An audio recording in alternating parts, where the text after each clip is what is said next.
ఆంధ్రప్రదేశ్ రాష్ట్ర deputy CM Pawan Kalyan సంచలన వ్యాఖ్యలు చేశారు. రాష్ట్రంలో జరుగుతున్న అఘాయిత్యాలు, అత్యాచారాల విషయంలో అధికారుల తీరుపై తీవ్రంగా మండిపడ్డారు. ఆయన క్రిమినల్కు కులం, మతం ఉండదని, రేప్ చేసిన వాళ్ళను అరెస్టు చేయడానికి కులం అడ్డొస్తుందా, అధికారులు ఏం చేస్తున్నారు, క్రిమినల్స్ను వదిలేయడం చట్టం చెప్తుందా అని కూడా ప్రశ్నించారు. పోలీసులు, కలెక్టర్లు పదే పదే చెప్పించుకోవద్దని కూడా పవన్ హెచ్చరించారు.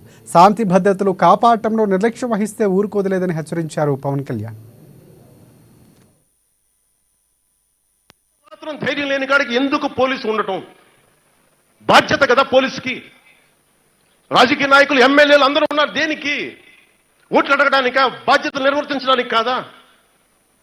ఇది అందరూ ఆలోచించాలి. నేను అడగలేక కాదు, నేను తీసుకోలేక కాదు. హోంశాఖ, నేను హోంశాఖ తీసుకున్నానంటే మటుకు పరిస్థితులు చాలా చాలా వేరుగా ఉంటాయి.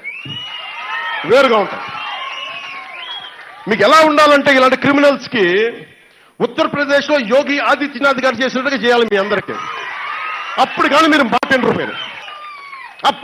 వినరు. ఇంకా అలాంటి పరిస్థితిని నెట్టేస్తున్నారు మమ్మల్ని అందరినీ. మిమ్మల్ని మీరు